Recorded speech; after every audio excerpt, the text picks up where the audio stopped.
Hello students, welcome to the official YouTube channel of Origin. स्वागत है आप सभी का आज के क्लास में।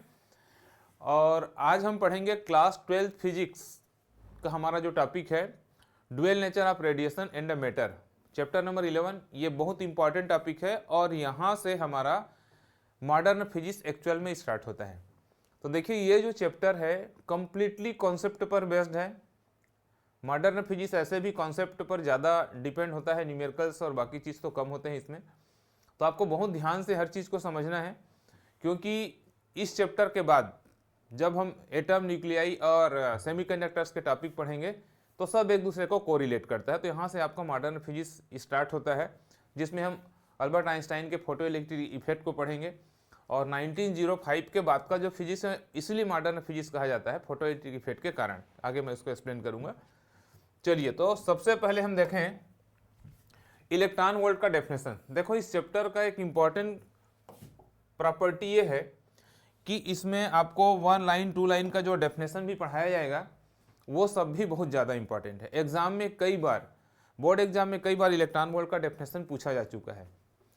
अच्छा, अभी ये जो चैप्टर का सिलेबस है अलग अलग स्टेट बोर्ड में या फिर सीबीएसई बोर्ड में थोड़ा सा सिलेबस ±5% कम ज़्यादा हो सकता है। तो हम यहाँ पर आपको 100% सिलेबस को पढ़ा रहे हैं। आप जिस बोर्ड के स्टूडेंट होंगे तो आप अपने बोर्ड के सिलेबस के अकॉर्डिंग उसको आप छांट के पढ़ लेंगे, और पूरा हो तो बहुत अच्छी बात है। तो हम आपको 100% कंटेंट्स प्रोवाइड कराएंगे और आप अपने बोर्ड के अकॉर्डिंग उसको सेलेक्ट कर लेंगे। ओके, तो देखें सबसे पहले इलेक्ट्रॉन वोल्ट क्या होता है। एक्चुअल में इलेक्ट्रॉन वोल्ट क्या है? एनर्जी का यूनिट है। ये एनर्जी का यूनिट है कि जैसे अपन जूल एनर्जी का यूनिट होता है, तो इलेक्ट्रॉन वोल्ट इलेक्ट्रिसिटी में इलेक्ट्रॉन वोल्ट एनर्जी का यूनिट है। और इलेक्ट्रॉन वोल्ट का डेफिनेशन क्या होता है कि सपोज अपने पास एक इलेक्ट्रॉन है, ठीक है। The energy acquired by an electron when it is accelerated by a potential difference of 1 volt. That means 1 volt के पोटेंशियल डिफरेंस पर किसी इलेक्ट्रॉन को एक्सेलरेट होने के लिए या एक्सेलरेट करने के लिए जितना एनर्जी रिक्वायर्ड होता है, that amount of energy is called electron volt. Clear? 1 volt के पोटेंशियल पर 1 वोल्ट के पोटेंशियल पर किसी इलेक्ट्रॉन को एक्सेलरेट करने के लिए जो रिक्वायर्ड एनर्जी है, that is called electron volt. और ये वैल्यू को आप याद रखना, 1 इलेक्ट्रॉन वोल्ट जो होता है वह 1.6 इंटू 10⁻⁻19 जूल के इक्वल होता है। ये जूल है ना, 2 बार वो लिखा गया है, ये एक्चुअल में जूल है। 1 इलेक्ट्रॉन वोल्ट इक्वल टू होता है 1.6 इंटू 10⁻⁻19 जूल। मतलब जो एक इलेक्ट्रॉन पर जितना चार्ज होता है, एक इलेक्ट्रॉन पर जितना चार्ज होता है वही जूल के इक्वल हो जाता है। तो इलेक्ट्रॉन वोल्ट का डेफिनेशन आपको अच्छे से प्रिपेयर करना है। नेक्स्ट हमारा टॉपिक है, देखो, इलेक्ट्रॉन इमिशन।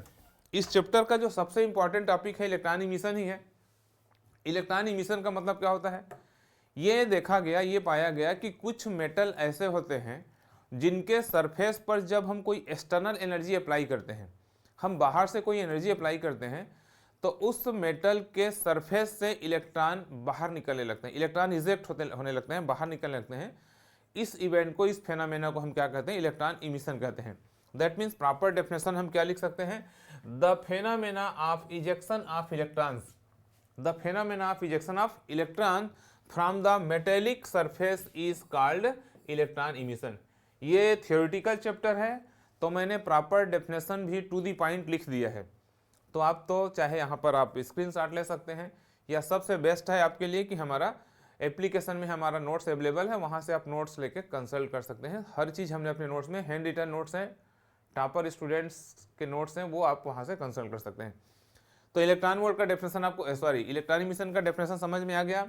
किसी भी मेटेलिक सरफेस से इलेक्ट्रॉन का बाहर निकलना, अपने सरफेस को छोड़ के बाहर निकलना, इलेक्ट्रॉन इमिशन कहलाता है। The phenomena of ejection of electron from the metallic surface is called electron emission.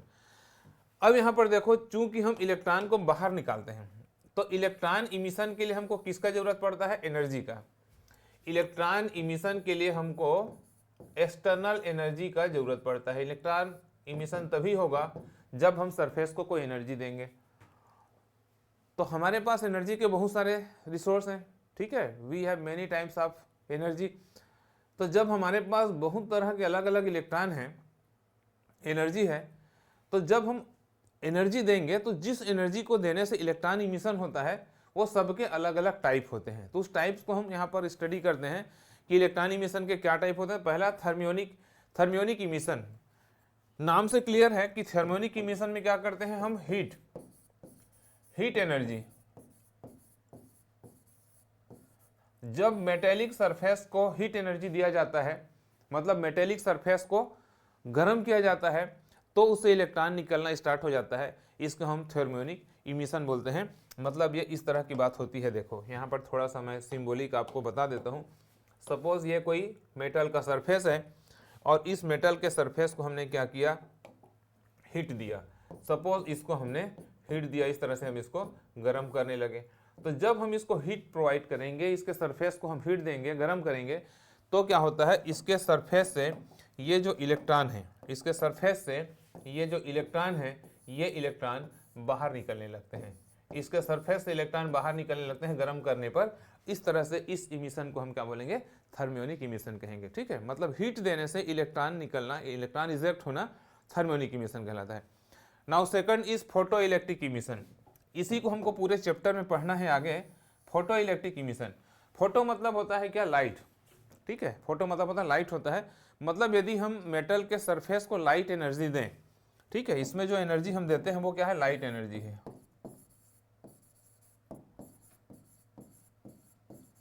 जब हम क्या करते हैं, लाइट एनर्जी हम उसको देते हैं, ठीक है। फोटो इलेक्ट्रिक इमिशन का मतलब होता है कि लाइट एनर्जी देने पर कुछ स्पेशल मटेरियल हैं, हर मेटल में नहीं होता, आगे मैं पढ़ाऊंगा फोटो इफेक्ट में। उनके सरफेस में जब हम एक पर्टिकुलर फ्रीक्वेंसी का लाइट, आगे तो डिटेल में पढ़ना है, अभी हम सिर्फ इसको इंट्रोडक्शन पढ़ रहे हैं, लाइट इंसिडेंट करते हैं, तो लाइट इंसिडेंट करते ही उसमें से इलेक्ट्रॉन निकलना स्टार्ट हो जाता है। ये कहलाता है क्या, फोटो इमिशन। उसको हम इस तरह से फिगर में आपको एक्सप्लेन कर सकते हैं। ये जैसे मान लो ये हमारा कोई मेटल का प्लेट है और इस मेटल के प्लेट में हमने क्या किया, लाइट इंसिडेंट कराया। ये हम यहाँ पर लाइट इंसिडेंट किए। जैसे हम इसे लाइट इंसिडेंट किए, लाइट जैसे उसके सरफेस पर इंसिडेंट हुआ, तो इसके सरफेस से ये जो इलेक्ट्रॉन है, यहाँ पर जो इलेक्ट्रॉन है, वो इलेक्ट्रॉन क्या होने लगे, बाहर निकलने लगे। ये इलेक्ट्रॉन बाहर निकलने लगे।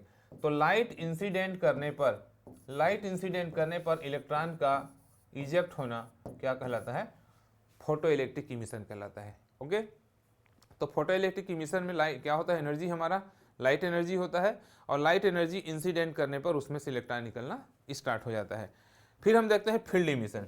फील्ड इमिशन को ध्यान समझना, कई लोग नाम से समझ नहीं पाते कि एक्चुअल में फील्ड इमिशन होता क्या है। फील्ड इमिशन में क्या किया जाता है, जो मेटेलिक प्लेट है अपने पास, उस मेटेलिक प्लेट को हम 2 हाई इंटेंसिटी के इलेक्ट्रिक फील्ड के बीच में रख देते हैं। एक तरफ प्लस फील्ड, एक तरफ माइनस फील्ड होता है। जैसे आप उसको ऐसा समझ सकते हैं, ये हमारा सपोज मेटेलिक प्लेट है और इस मेटेलिक प्लेट के दोनों साइड में, इस मेटेलिक प्लेट के दोनों साइड में सपोज हमने ये और ये, यहाँ पर हमने इलेक्ट्रिक फील्ड डेवलप कर दिया। ये पॉजिटिव फील्ड है, बहुत हाई इंटेंसिटी का पावरफुल पॉजिटिव फील्ड है, और ये क्या है, निगेटिव फील्ड है। तो नेचुरली आप समझ सकते हैं कि जब इस प्लेट को हम प्लस और माइनस प्लेट के बीच में रखेंगे, तो इस प्लेट के में जो इलेक्ट्रॉन है, इसके सरफेस पर जो इलेक्ट्रॉन है जो कि निगेटिव चार्ज होते हैं, ये इलेक्ट्रॉन को ये पॉजिटिव प्लेट अपने तरफ अट्रैक्ट करता है और अट्रैक्ट करके मेटल के सरफेस से बाहर निकाल देता है। आप सभी केसेस में ये देख रहे हो कि सब में इलेक्ट्रॉन को इजेक्ट किया जा रहा है, but source of energy are different. Clear, हर जगह सोर्स ऑफ एनर्जी अलग अलग है, और जहां पर सोर्स ऑफ एनर्जी जैसा है वैसे उसी इमिशन का नाम रखा गया है। तो इसको हम बोलते हैं क्या, फील्ड इमिशन। फील्ड इमिशन क्यों बोलते हैं, क्योंकि इलेक्ट्रिक फील्ड डेवलप करके, मेटेलिक प्लेट के साइड में इलेक्ट्रिक फील्ड डेवलप करके इसके सरफेस से इलेक्ट्रॉन निकाला जा रहा है, इसलिए हम इसको क्या बोलते हैं, फील्ड इमिशन कहते हैं। And now next is secondary emission. Secondary emission बहुत इंपॉर्टेंट है, ये भी समझने में थोड़ा प्रॉब्लम आता है, तो ध्यान से रखना, समझना कि ये क्या होता है, कि किस तरह के हम इमिशन को सेकेंडरी इमिशन कहेंगे। तो सपोज हमारे पास ये कोई मेटल प्लेट है और यहाँ पर क्या जाता है, हाई फ्रीक्वेंसी, हाई एक्सेलरेशन के इलेक्ट्रॉन का यहाँ पर बम्बार्डिंग किया जाता है, मतलब उसको आके टक्कर कराया जाता है सरफेस के साथ में। कुछ इस तरह से होता है, देखो ये इलेक्ट्रॉन है, ये सपोज ये बहुत से इलेक्ट्रॉन हैं, ये इलेक्ट्रॉन का बंच पूरा क्या किया जाता है, मेटल के सरफेस पर इंसिडेंट कराया जाता है। ये आके इसके मेटल के सरफेस से टकराते हैं, ये इलेक्ट्रॉन बाहर से ये आके सेकेंडरी इमिशन का मतलब होता है जो सेकेंडरी इलेक्ट्रॉन है वो सरफेस में आके टकराते हैं, और सरफेस में जो इलेक्ट्रॉन रहता है, सरफेस में जो इलेक्ट्रॉन पहले से मौजूद था, ये इलेक्ट्रॉन को क्या कर देता है, यहाँ से ये बाहर निकाल देते हैं, खुद वहां पर आ जाते हैं और वहां पर रहता है उसको बाहर निकाल देते हैं। आप समझ गए होंगे, इसी के लिए नाम इसका है सेकेंडरी इमिशन। सेकेंडरी इमिशन मतलब bye the help of another electron ejection by the help of another electron is called secondary emission। Clear, concept clear है कि जब हम बाहर से इलेक्ट्रॉन को मेटल के सरफेस पर इंसिडेंट कराते हैं और मेटल के सरफेस से इलेक्ट्रॉन जब बाहर निकलने लगते हैं तो इस तरह की इमिशन को हम क्या कहते हैं, सेकेंडरी इमिशन कहलाते हैं। तो ये इलेक्ट्रॉन इमिशन के 4 टाइप्स हमने पढ़ा, एक बार रिपीट करता हूँ, ध्यान से सुनना। First is thermionic emission, heat देने से इलेक्ट्रॉन निकलता है। Second is photoelectric emission, light incident करने से इलेक्ट्रॉन इजेक्ट होता है। Third is field emission, electric field develop करने से, प्लेट के दोनों साइड इलेक्ट्रिक फील्ड डेवलप करने से इलेक्ट्रॉन निकलता है। एंड सेकेंडरी इमिशन में क्या होता है कि सरफेस में हम कोई दूसरा इलेक्ट्रॉन ला के स्पीड से जब हाई एक्सेलरेशन के इलेक्ट्रॉन को उसके साथ कोलिजन कराते हैं, टक्कर कराते हैं सरफेस में, तो सरफेस के इलेक्ट्रॉन वहां से बाहर निकल जाता है, ये कहलाता है फील्ड इमिशन। Okay, clear. तो ये है हमारे इलेक्ट्रॉन इमिशन के टाइप्स। ये कभी भी कोई भी डेफिनेशन आपको 2 मार्क्स का 1 मार्क्स का पूछा जा सकता है। मैं आपको चैप्टर स्टार्ट करने के पहले बात बोल दिया कि इस चैप्टर का हर लाइन क्वेश्चन है, कुछ भी आपको बताया जा रहा है, एक छोटा सा डेफिनेशन भी बताया जा रहा है, और सबका सब बहुत इंपॉर्टेंट है। चलिए नेक्स्ट टॉपिक हमारा वर्क फंक्शन। वर्क फंक्शन क्या होता है, देखो अभी हमने पढ़ा, ये सब छोटे छोटे डेफिनेशन बहुत इंपॉर्टेंट हैं, बार बार याद दिला रहा हूं आपको मैं। वर्क फंक्शन है क्या, देखो अभी हमने पढ़ा कि किसी भी मेटल के सरफेस से इलेक्ट्रॉन निकालने के लिए हमको एक एनर्जी चाहिए। तो कितना एनर्जी चाहिए, how much energy is required for electron ejection, electron eject करने के लिए हमको कितना एनर्जी चाहिए।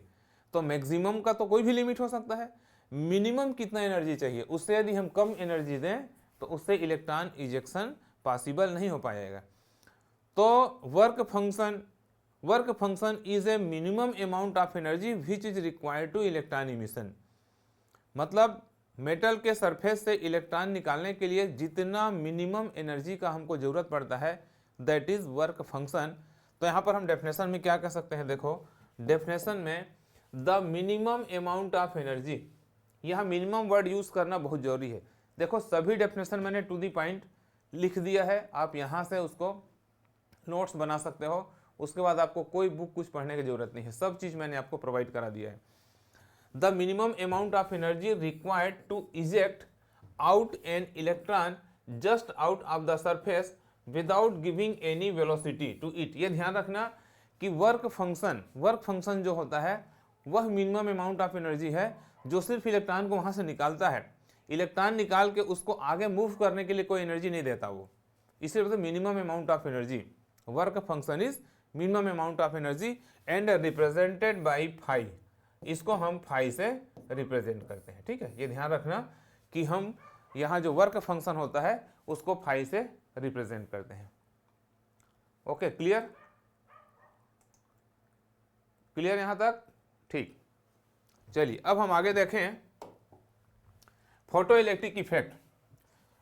फोटो इलेक्ट्रिक इफेक्ट ही इस चैप्टर का आइडेंटिटी है, इसी से इस चैप्टर को इस नाम से जाना जाता है। फोटो इलेक्ट्रिक इफेक्ट क्या है, अभी हमने देखा कि कुछ मेटल ऐसे होते हैं जिनके सरफेस पर लाइट इंसिडेंट करने से इलेक्ट्रॉन इजेक्ट होना स्टार्ट हो जाता है, ओनली लाइट इंसिडेंट करने से। तो जब लाइट इंसिडेंट करने से इलेक्ट्रॉन इजेक्शन स्टार्ट हो जाए तो इसका जो इफेक्ट है उसको बोला जाता है photo electric effect. Photo electric को यदि हम पार्ट में पढ़े तो फोटो इलेक्ट्रिक इफेक्ट का मतलब होता है कि photo energy that means light energy का इलेक्ट्रिक एनर्जी में कन्वर्ट होना। तो इस फेनोमेना में क्या होता है, लाइट एनर्जी एक्चुअल में इलेक्ट्रिक एनर्जी में कन्वर्ट होता है। यहाँ पर डेफिनेशन में हमने इस बात को प्रॉपर लिखा हुआ है, देखो एक बार रीड करता हूं मैं। The phenomena of electron from the surface of the metal when illuminated by the light of appropriate wavelength, ध्यान रखना ये है appropriate wavelength of frequency is known as photoelectric effect. The phenomena of electron emission लिखोगे यहाँ पर ना, यहाँ पर एक वर्ड मिस हो गया है, इमिशन।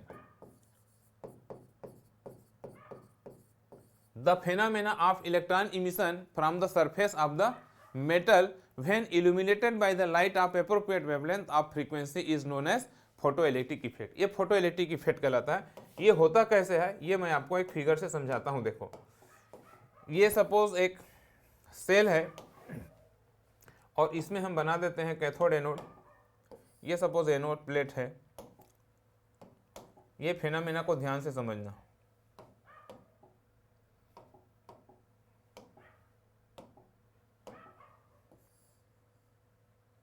इस तरह से 2 प्लेट हैं। ये सर्किट हम यहां पर कंप्लीट करते हैं।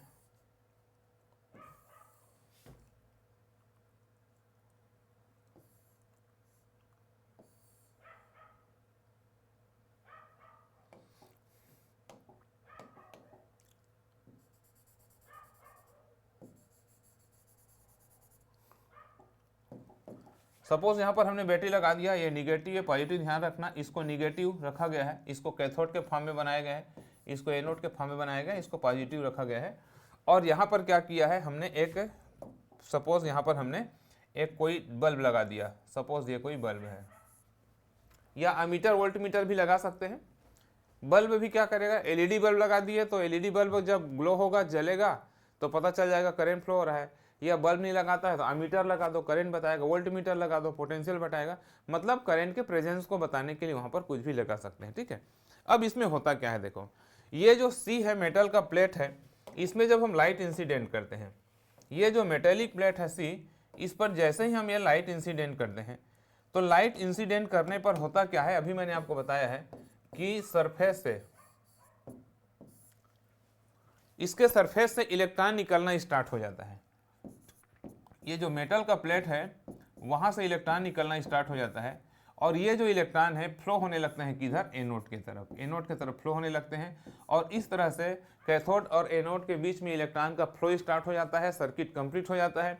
आप समझ सकते हैं कि अभी कैथोड एनोड के बीच में कोई खाली जगह था, कुछ नहीं था, लेकिन जैसे ही लाइट इंसिडेंट किया, कैथोड ने इलेक्ट्रॉन इमिट किया, एनोड की तरफ चलने लगा, तो वहाँ पर इलेक्ट्रॉन का फ्लो स्टार्ट हो गया। जब यहाँ पर इलेक्ट्रॉन का फ्लो स्टार्ट हो जाता है तो सर्किट में से करंट फ्लो होने लगता है। इस तरह से ये है हमारा जो बल्ब हम लगा के रखे हैं, ये ग्लो होने लगता है और हमको पता चल जाता है कि यहाँ पर करंट फ्लो हो रहा है, ठीक है।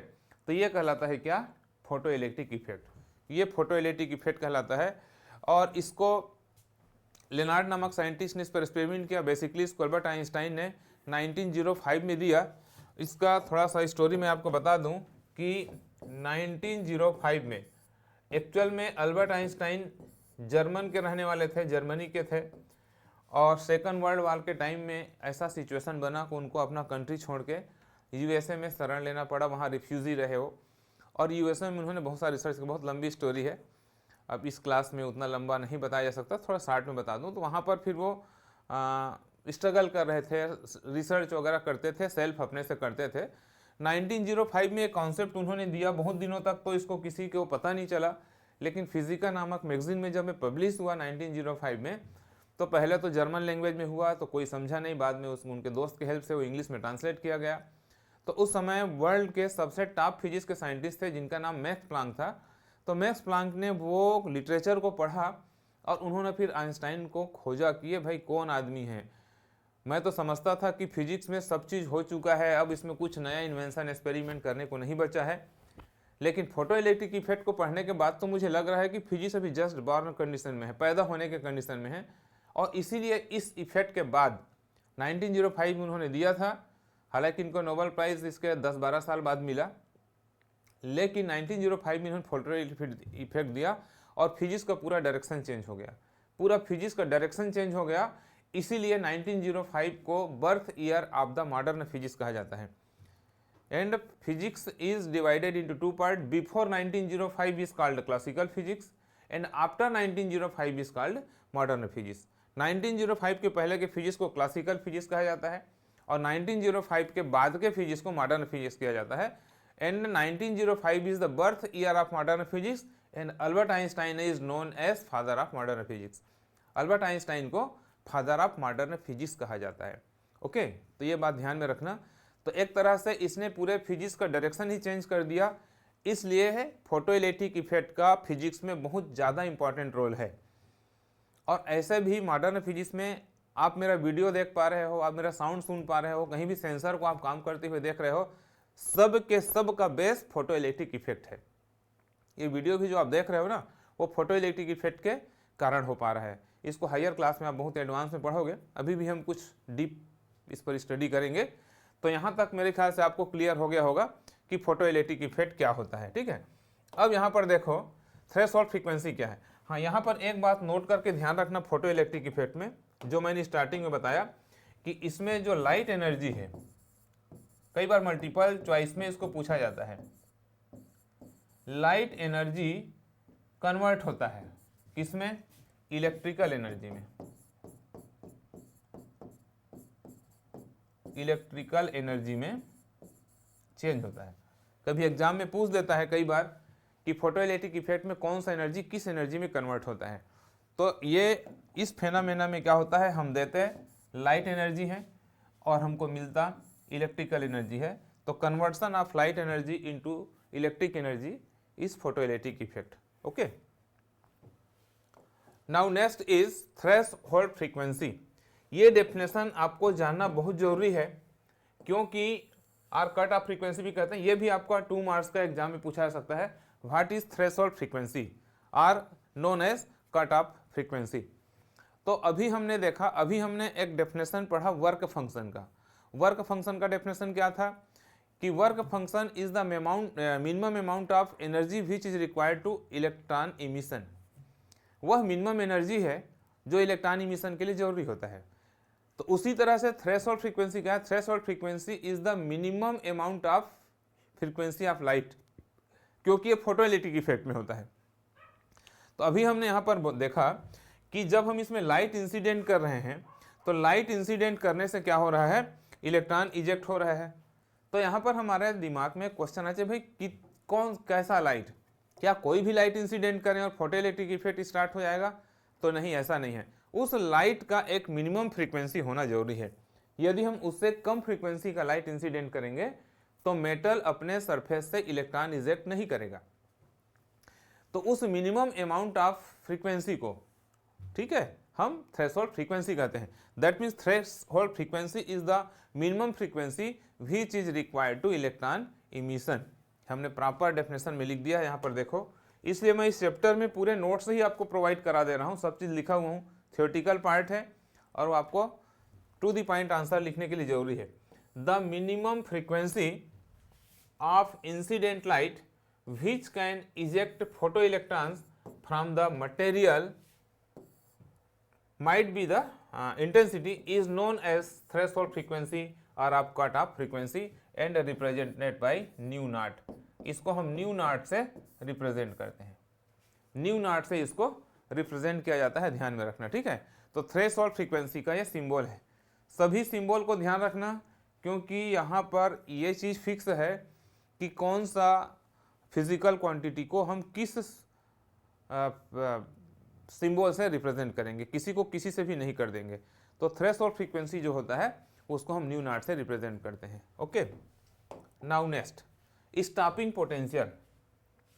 ये भी बोर्ड एग्जाम में कई बार डेफिनेशन पूछा जा चुका है कि what is stopping potential or cut off potential भी कहा जाता है। तो देखो क्या होता है कि जब हम यहाँ पर ये फिगर को एक बार आप देखना, यहाँ जब फोटोइलेक्ट्रिक इफेक्ट होता है तो ये हमारा जो एनोड है वो पॉजिटिव होता है। एनोड नेचुरली पॉजिटिव होगा। तो यदि हम इसको क्या करते जाएं, थोड़ा निगेटिव करते जाएं, मतलब एकदम निगेटिव प्लेट नहीं बनाना है, पॉजिटिव को निगेटिव करेंगे, दैट मीन्स लेस पॉजिटिव करेंगे। जैसे किसी भी पॉजिटिव चीज़ को मान लो +10 है तो +8 हो गया, मतलब निगेटिव हुआ तब तो, -2 हुआ तब तो +8 हुआ ना, -5 करूंगा तो +5 हो जाएगा वो, मतलब उसको लेस पॉजिटिव करेंगे, दैट मीन्स उसको निगेटिव करेंगे। कई बार स्टूडेंट यहाँ पर इस सेंटेंस से, इस वर्ड से बहुत कंफ्यूज होते हैं कि sir anode becomes negative, not, anode not becomes negative, it becomes less positive. वह निगेटिव नहीं हो रहा है, लेस पॉजिटिव हो रहा है। Less positive is also negative. तो यहाँ पर यह देखा गया कि जब हम एनोड को थोड़ा निगेटिव करते जाते हैं तो यहाँ पर क्या होता है, फोटो इलेक्ट्रिक इफेक्ट बंद हो जाता है। मतलब यहाँ पर जो फोटो इलेक्ट्रिक करंट है या फोटो इलेक्ट्रिक जो ईएमएफ है, इलेक्ट्रोमोटिव फोर्स, वो जीरो हो जाता है और उस टाइम उसके पोटेंशियल को हम क्या बोलते हैं, कट ऑफ पोटेंशियल। तो बहुत टेक्निकल डेफिनेशन है इसका, इसीलिए बोर्ड एग्जाम में आता है।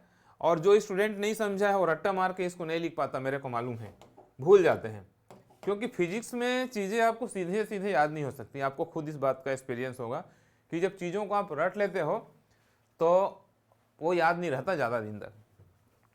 The negative potential of plate A for anode, the negative potential of plate A at which even the electrons of highest energy are stopped. ये electron flow होना स्टॉप हो जाता है from moving towards the plate A. जो cathode से anode के तरफ electron जाने वाले हैं वो मूव होना बंद हो जाते हैं। तो उनके मूव होने बंद होने से क्या होता है, photo electric current becomes zero, is known as stopping potential. उस समय फोटो इलेक्ट्रिक करंट क्या हो जाता है, जीरो हो जाता है और उस समय उसका जो पोटेंशियल होता है उसको स्टॉपिंग पोटेंशियल, स्टॉपिंग पोटेंशियल मतलब स्टॉप हो गया या कट ऑफ हो गया। कट ऑफ होना मतलब आपको पता है, कट ऑफ होना मतलब इलेक्ट्रिसिटी का फ्लो होना बंद हो जाना, तो उसको हम स्टॉपिंग पोटेंशियल कहते हैं या कट ऑफ पोटेंशियल कहते हैं। ये कहलाता है हमारा कट ऑफ पोटेंशियल। ओके, तो ये है स्टॉपिंग पोटेंशियल का डेफिनेशन। Okay, clear. अब हम देखते हैं नेक्स्ट कॉन्सेप्ट, वो है laws of photo electric effect. जब अल्बर्ट आइंस्टाइन ने फोटो इलेक्ट्रिक इफेक्ट दिया तो उन्होंने उसको कुछ रूल्स भी दिए कि भाई ये जो फोटो इलेक्ट्रिक इफेक्ट है ये किस किस तरह से, किस रूल पर, किस बिहेवियर पर बिहेव करेंगे, ये इसके लिए उन्होंने रूल दिया। तो इसको क्या क्या रूल है देखो। सबसे पहला जो रूल है इसको आपको पॉइंट टू पॉइंट लर्न करना है। ये आपके एग्जाम में सीधा सीधा पूछा जा सकता है, what is photo electric effect and write laws of photo electric effect. कि फोटो इलेक्ट्रिक इफेक्ट क्या है, ये तो बहुत छोटा क्वेश्चन हो जाता है और साथ में ऐड कर देगा कि आप उसके रूल्स को लिखिए, उसके लॉज को लिखिए। तो फोटो इलेक्ट्रिक इफेक्ट का पहला रूल क्या है, पहला रूल कहता है कि जैसे ही हम किसी मेटल के सरफेस में लाइट इंसिडेंट करते हैं, इमीडिएट इलेक्ट्रॉन बाहर निकलना स्टार्ट हो जाता है।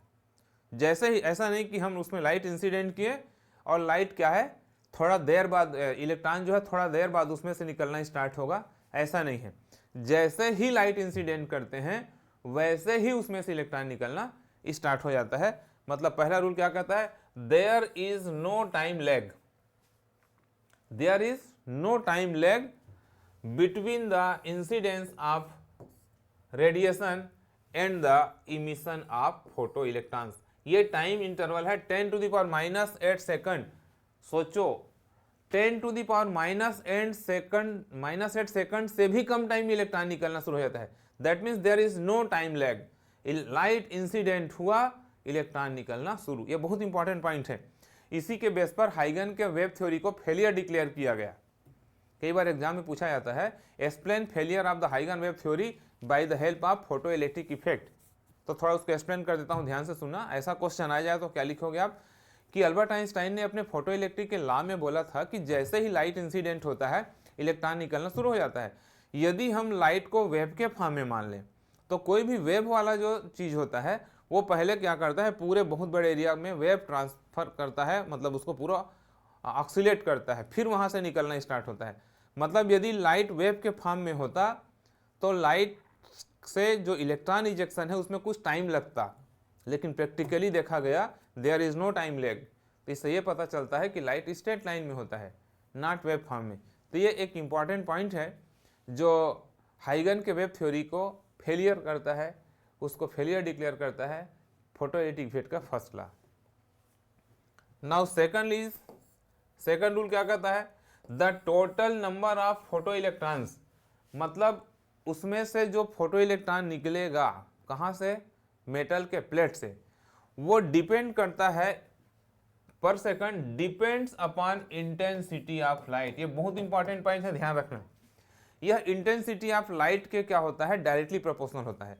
The number of ejected electron, the total number of ejected electron is directly proportional to intensity.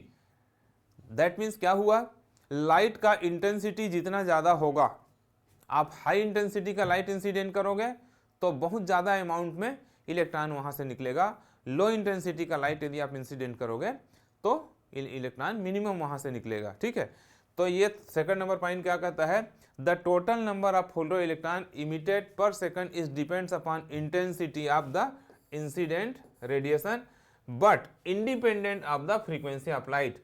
Light के फ्रीक्वेंसी पर डिपेंड नहीं करता। ये बहुत इंपॉर्टेंट पॉइंट है, बहुत ही ज़्यादा।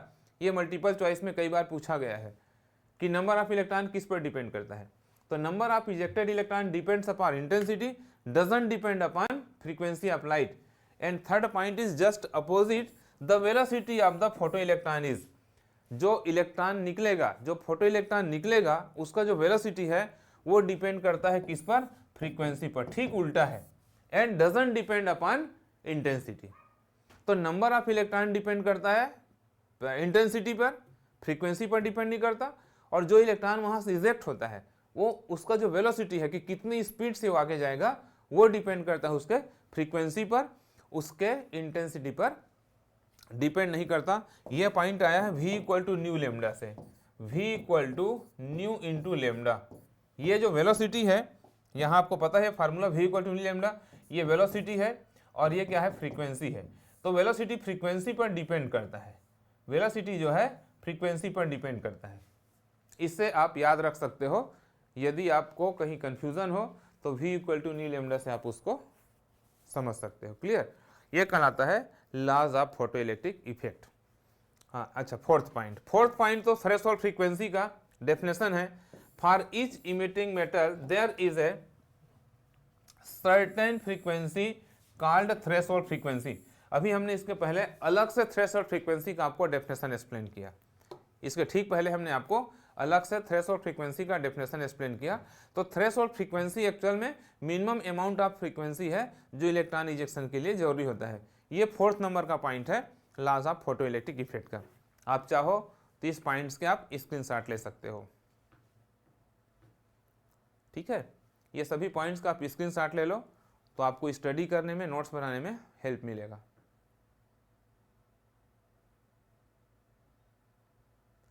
ले लिया, okay. Next topic is Einstein photo electric equation. देखो सब का सब टॉपिक फोटो इलेक्ट्रिक पर ही बेस्ड है। आइंस्टाइन फोटो इलेक्ट्रिक इक्वेशन ये क्या करता है, ये कॉन्सेप्ट देखो। अभी हमने फोटो इलेक्ट्रिक इफेक्ट पढ़ा, फिर laws of photo electric effect पढ़ा, फिर अब हम देखते हैं कि आइंस्टाइन ने इसके लिए एक इक्वेशन दिया। ये एक मैथमेटिकल फॉर्म है और इस चैप्टर में कोई मैथमेटिकल नहीं है चूंकि अकेला है, बहुत इंपॉर्टेंट है। ठीक है, आपको बता दूं, वैसे इस चैप्टर में जब किसी टॉपिक को मैं इंपॉर्टेंट बोलता हूं तो मुझे अजीब लगता है। क्यों? क्योंकि मैं स्टार्टिंग में बोल दिया हर टॉपिक इंपॉर्टेंट है, फिर भी ये वेरी इंपॉर्टेंट है। ये आता ही है एग्जाम में, ऐसा है। Einstein photo electric equation. तो अल्बर्ट आइंस्टाइन ने अपने फोटो इलेक्ट्रिक इक्वेशन में क्या एक्सप्लेन किया? उन्होंने बोला कि जो लाइट एनर्जी है जिसको मैक्स प्लांक ने दिया था,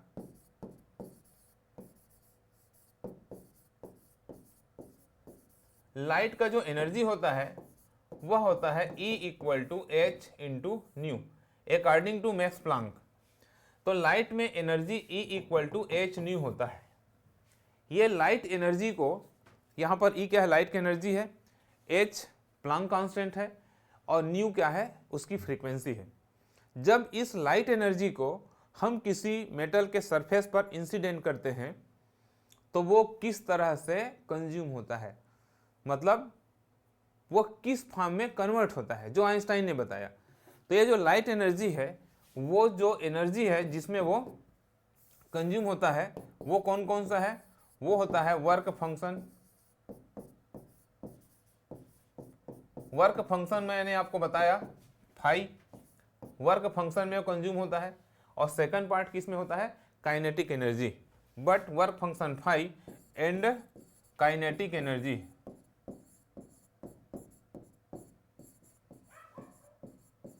ये कॉन्सेप्ट ध्यान से समझना, 1/2mv²। अब यहां पर देखो ये है सेकंड नंबर का एनर्जी और ये है इक्वल टू एच न्यू, ये गिवन एनर्जी है, रिलेशन फर्स्ट गिवन एनर्जी है और ये कंज्यूम एनर्जी है, मतलब उस फॉर्म में वो कन्वर्ट हुआ। थोड़ा ध्यान से सुनना, इतना एनर्जी हमने मेटल के सरफेस को दिया और इतना एनर्जी उस फॉर्म में चेंज हुआ, तो इतना दिया और वो इस फॉर्म में चेंज हुआ, उसका कुछ पार्ट इलेक्ट्रॉन को निकालने में कंज्यूम हुआ, that is work function, and remaining part is kinetic energy, और बचा हुआ जो उसका पार्ट है वो काइनेटिक एनर्जी हो गया। तो therefore laws of conservation of energy से हम क्या लिख सकते हैं, therefore according to laws of conservation of energy, ये अल्बर्ट आइंस्टाइन ने इसको एक्सप्लेन किया, laws of conservation of energy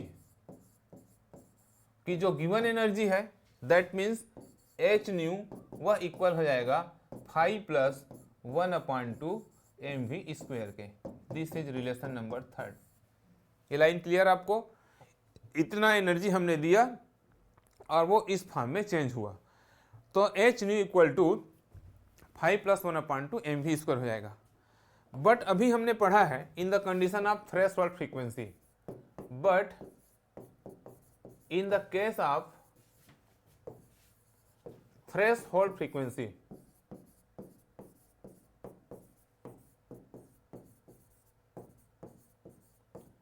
threshold frequency के केस में क्या होता है कि ये जो न्यू है वो हो जाएगा न्यू नॉट, और हमने अभी क्या पढ़ा थ्रेशोल्ड फ्रीक्वेंसी का definition, threshold frequency is minimum amount of frequencies which is necessary two electron injection.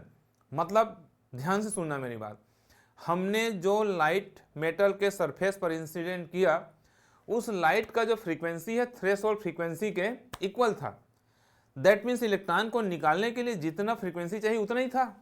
अब इलेक्ट्रॉन को निकलने के बाद आगे मोशन करना है, उसके लिए उनके पास एनर्जी है नहीं, तो हम ये मान लेंगे कि इलेक्ट्रॉन बस सरफेस से निकल पाएंगे, आगे मोशन नहीं कर पाएंगे, तो देयरफॉर उस कंडीशन में उसका जो काइनेटिक एनर्जी है वो क्या हो जाएगा, 0 हो जाएगा, क्योंकि हमारे पास सिर्फ उतना ही फ्रीक्वेंसी है लाइट का जो इलेक्ट्रॉन निकालने के लिए जरूरी है, वो निकाल दिया, उसके बाद काम खत्म, तो 1/2mv² क्या हो जाएगा 0 हो जाएगा। और ये दोनों कंडीशन को हम थर्ड में अप्लाई कर देते हैं, देयरफॉर फ्रॉम रिलेशन थर्ड में अभी हम क्या करें, दोनों को अप्लाई कर नहीं है, H new equal to 5 + 1/2mv², तो क्या हो जाएगा देखो एच न्यू, तो एच न्यू नॉट हो जाएगा और इक्वल टू ये 5 होगा और काइनेटिक एनर्जी तो क्या हो गया 0 हो गया। देयरफॉर इसको हम क्या लिख सकते हैं, that implies h nu not equal to 5, ये हो जाएगा। अब हम क्या करें इस वैल्यू को, अब हम क्या करें ये जो 5 का वैल्यू है उसको रिलेशन थर्ड में पुट अप कर देते हैं, ठीक है। तो therefore from third, therefore again from third इसके वैल्यू को पुट अप करते हैं, तो एच न्यू इक्वल टू 5 का वैल्यू हो जाएगा एच न्यू नॉट और प्लस 1/2mv², ये हो जाएगा। अब इसको हम इधर ट्रांसफर कर दें तो दैट इम्प्लाइज ये हो जाएगा 1/2mv² equal to h nu minus h nu not, ये हो जाएगा। और फाइनली हम इसको क्या लिख सकते हैं फिर 1/2mv² इक्वल टू एच को यहाँ से हम कॉमन कर लें तो हो जाएगा न्यू माइनस न्यू नॉट, और ये कहलाता है आइंस्टाइन फोटो इलेक्ट्रिक इक्वेशन। इस इक्वेशन को हम आइंस्टाइन फोटो इलेक्ट्रिक इक्वेशन कहते हैं, 1/2mv² equal to h under bracket nu minus nu not, ठीक है, which is Einstein photo electric equation. नीचे लिख दोगे which is Einstein photo electric equation. तो एग्जाम में यदि Einstein photo electric equation derive करने बोलता है तो आपको यहां तक करना है। चलिए इसका भी आप स्क्रीनशॉट ले सकते हो।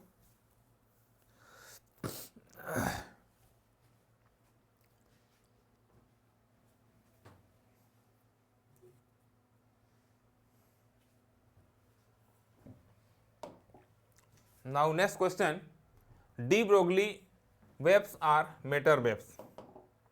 ये dual nature of light, de Broglie waves क्या है?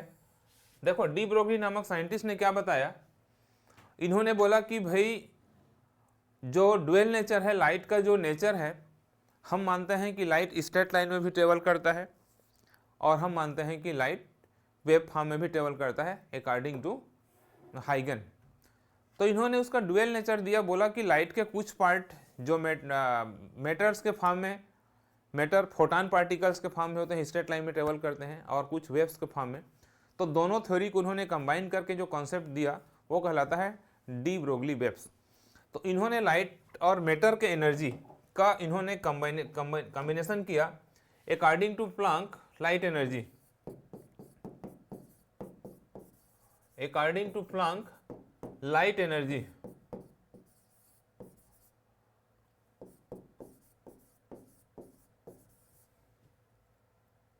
लाइट एनर्जी जो होता है E, वह होता है h nu, and according to Einstein, according to Einstein यह है जो एनर्जी है, मतलब मैटर एनर्जी कहना चाहिए, मास एनर्जी हम कहते हैं, वो लाइट एनर्जी है जो फोटॉन पार्टिकल्स है, और मास एनर्जी होता है E इक्वल टू mc²। हाँ, सुनना मेरी बात बहुत ध्यान से। मैक्स प्लैंक ने क्या बोला? मैक्स प्लैंक ने बोला कि लाइट में जो एनर्जी होता है E equal to h nu के इक्वल होता है, लेकिन अल्बर्ट आइंस्टाइन ने बोला कि जो मास एनर्जी इक्वेशन होता है, मास एनर्जी इक्वेशन में energy E equal to mc² के होता है, और दोनों सेम मटेरियल के एनर्जी हैं, तो दोनों एनर्जी को हम क्या कर सकते हैं? इक्वेट कर सकते हैं। ये समझो रिलेशन नंबर फर्स्ट है, ये रिलेशन नंबर सेकंड है, तो इसको डी ब्रोगली ने इक्वेट किया फ्रॉम फर्स्ट एंड सेकंड। ये इन्होंने इन दोनों को मर्ज किया और बोला कि हम लिख सकते हैं h new equal to mc², ये लिख सकते हैं अपन। क्लियर? अब यहाँ से हम इसके फ्रीक्वेंसी को निकालना चाहें तो न्यू इक्वल टू क्या निकल जाएगा? इसको हम लिख सकते हैं m इंटू सी, और c को अलग से लिख दिया, और अपान h, ऐसा लिख सकते हैं। m और c को अलग से क्यों लिख दिया? क्योंकि मास इंटू वेलोसिटी हम क्या लिख सकते हैं?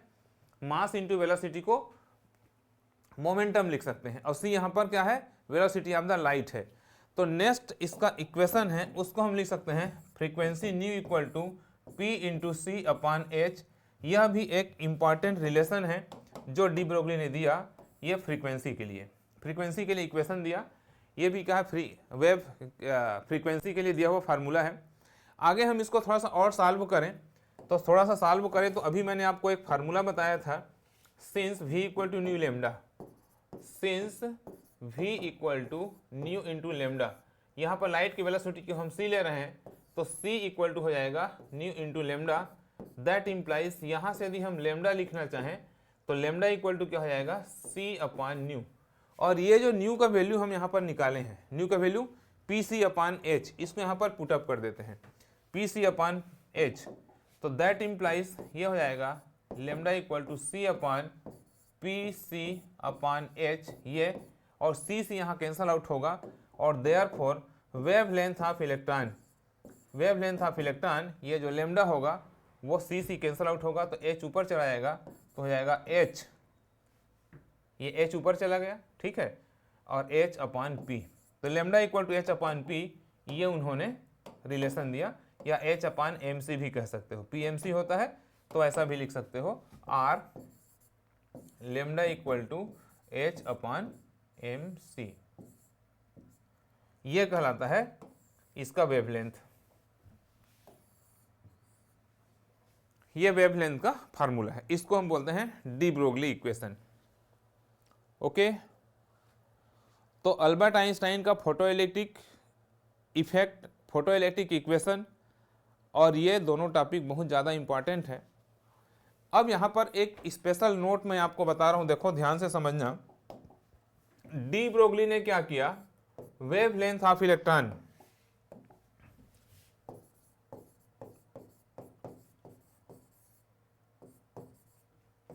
वेवलेंथ ऑफ इलेक्ट्रॉन को निकालने के लिए उन्होंने एक फार्मूला दिया। बोला कि इलेक्ट्रॉन का जो वेवलेंथ है, और ये क्या है, हाइपोथेसिस है, ये हाइपोथेटिकल है। हाइपोथेसिस का मतलब होता है कि कई बार साइंटिस्ट कुछ रिजल्ट विदाउट एक्सपेरिमेंट हमको देते हैं, उनका कुछ उसमें लॉजिक रहता है, उनका कुछ कैलकुलेशन रहता है, बट उसका कोई एक्सपेरिमेंटल प्रूफ नहीं होता, उसको हम हाइपोथेसिस कहते हैं।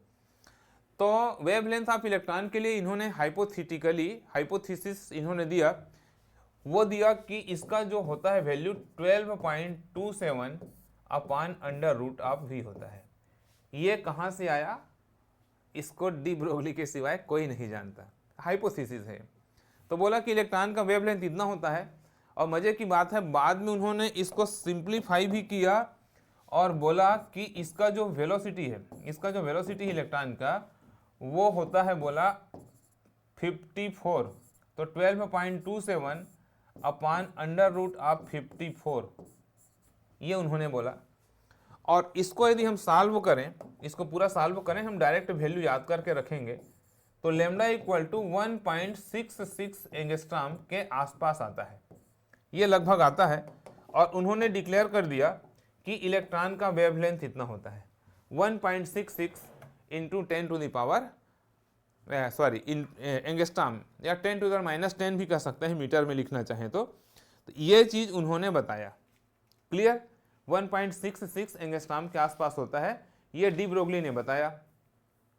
लेकिन बाद में क्या हुआ, डेविसन जर्मर नाम के जो साइंटिस्ट थे, डेविसन जर्मर नाम के जो साइंटिस्ट थे, उन लोगों ने, ये दो साइंटिस्ट हैं, आगे की बात बहुत ध्यान से सुनना, ये जो वैल्यू है 1.66 एंगस्ट्रॉम, ये डी ब्रोगली ने हाइपोथेटिकली बताया, हाइपोथेसिस में बताया।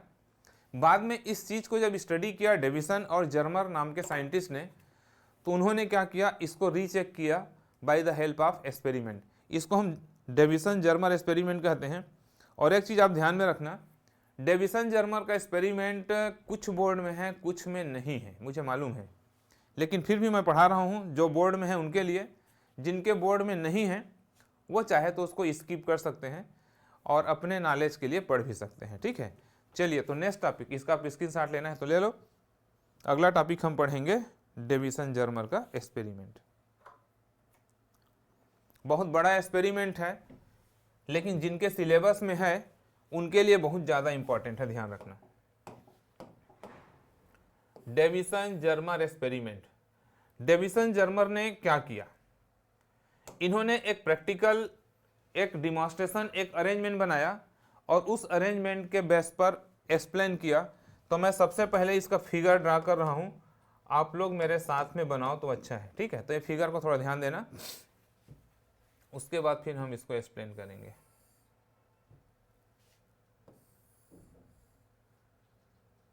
पहले मैं फिगर ड्रा कर देता हूं क्योंकि यह थोड़ा कॉम्प्लिकेटेड फिगर है, और उसके बाद फिर मैं इसको एक्सप्लेन करूंगा कि कौन कौन सा पार्ट इसमें क्या है।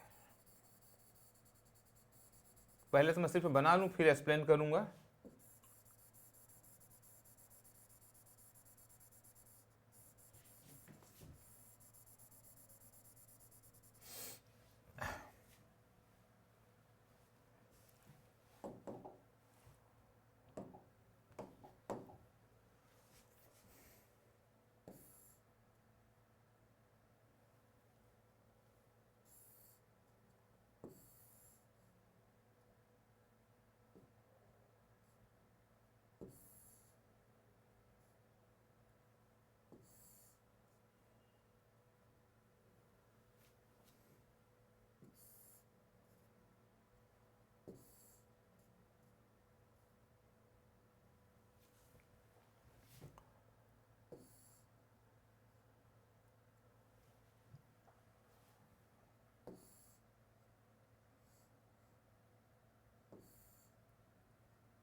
कौन कौन सा पार्ट क्या है ये मैं एक्सप्लेन करूंगा, पहले हम फिगर बना लें।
डायग्राम ड्रा करके मैं एक्सप्लेन करता हूँ ये है क्या।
ये फिगर है, ये आप ड्रा कर लो एक बार, और इसके बाद फिर मैं आपको एक्सप्लेन करता हूँ कि कौन कौन सा चीज़ यहाँ पर क्या है। ठीक है, आप फिगर ड्रा कर लो तो अच्छा है, या स्क्रीनशॉट ले लो, आप आराम से इसकी प्रैक्टिस कर लेना तो बनेगा, अदरवाइज फिर आपको परेशानी हो जाएगी।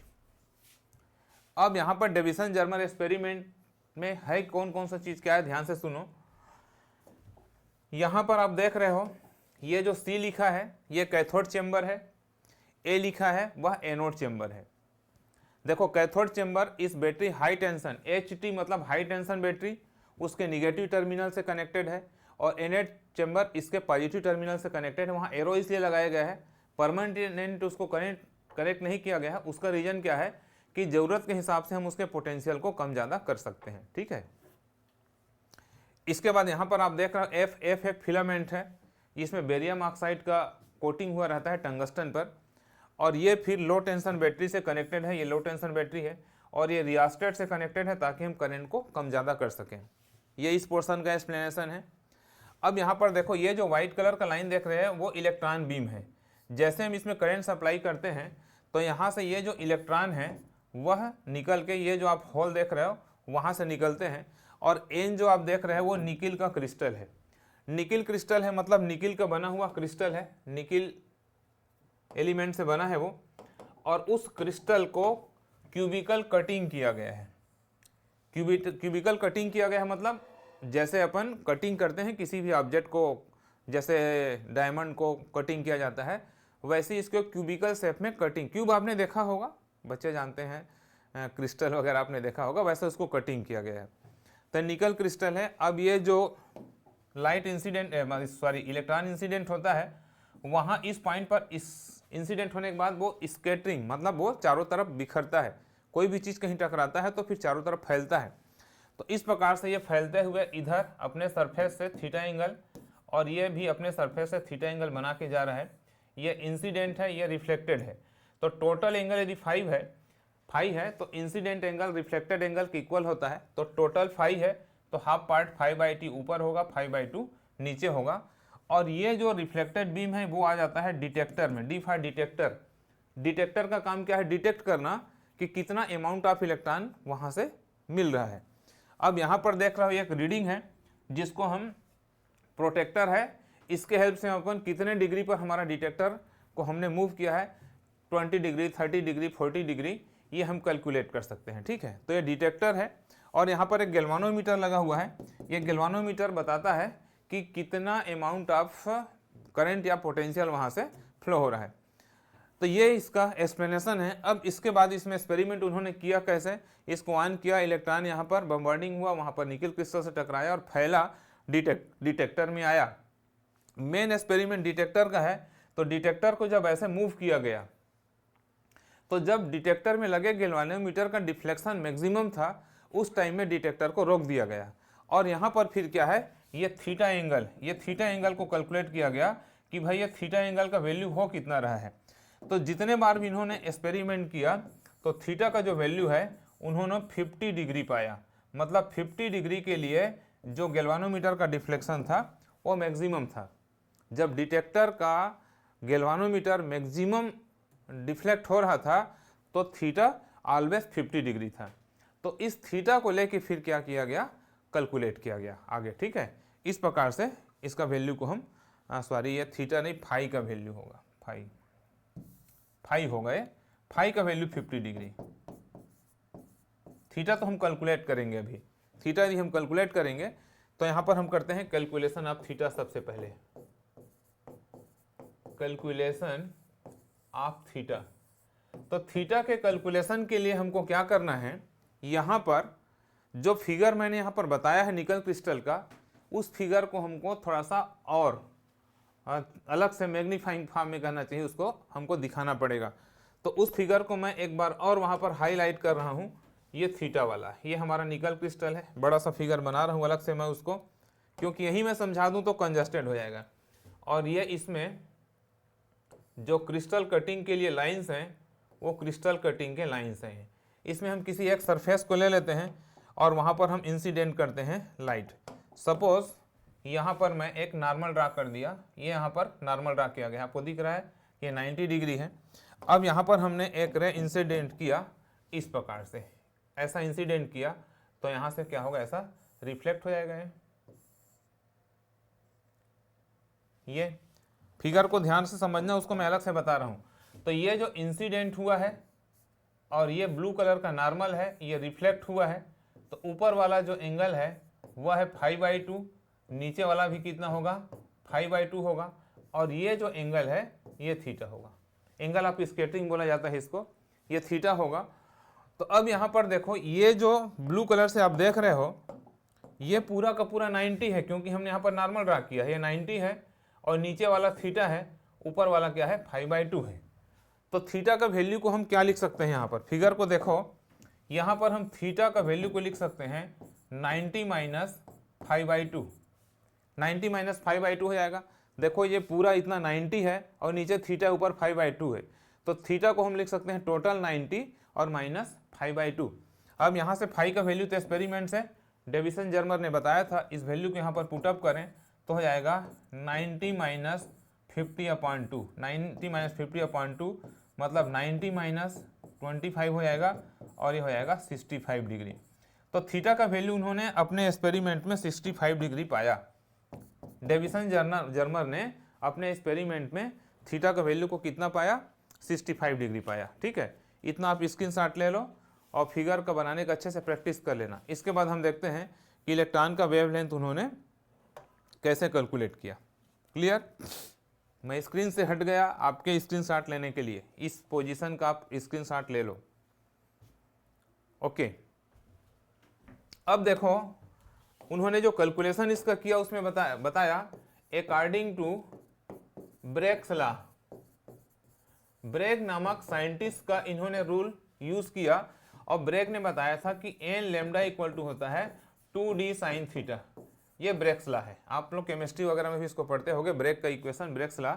ये ब्रेग नामक साइंटिस्ट ने बताया कि एन लैम्डा, इलेक्ट्रॉन का जो वेवलेंथ होता है वो n lambda equal to 2d sine theta होता है। यहाँ पर कौन कौन सा वेरिएबल क्या है ध्यान देना।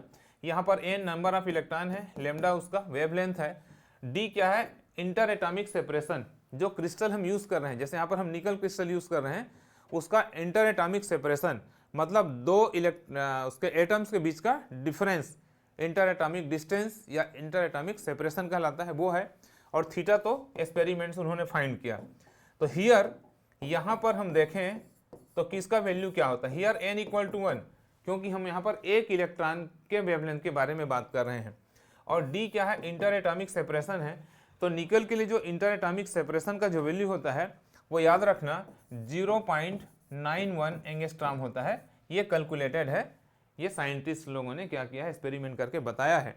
और थीटा का वैल्यू हमने पीछे कैलकुलेट किया है कितना 65 डिग्री। तो देयरफॉर इस वैल्यू को हम यहाँ पर पुटअप करें तो n तो 1 हो गया, तो लैम्डा इक्वल टू क्या हो जाएगा 2, और इनटू डी का वैल्यू कितना है 0.91 ये होगा, और साइन 65 डिग्री यहाँ पर हो जाएगा साइन 65 डिग्री, ये हो जाएगा।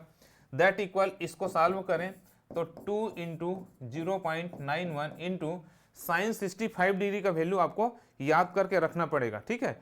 0.906 होता है, 0.906 इसका साइन 65 का वैल्यू होता है। आपको लर्न करके रखना पड़ेगा क्योंकि 65 की डिग्री आप नहीं बता सकते वैल्यू, इतना होता है। और इतने को जब कैलकुलेट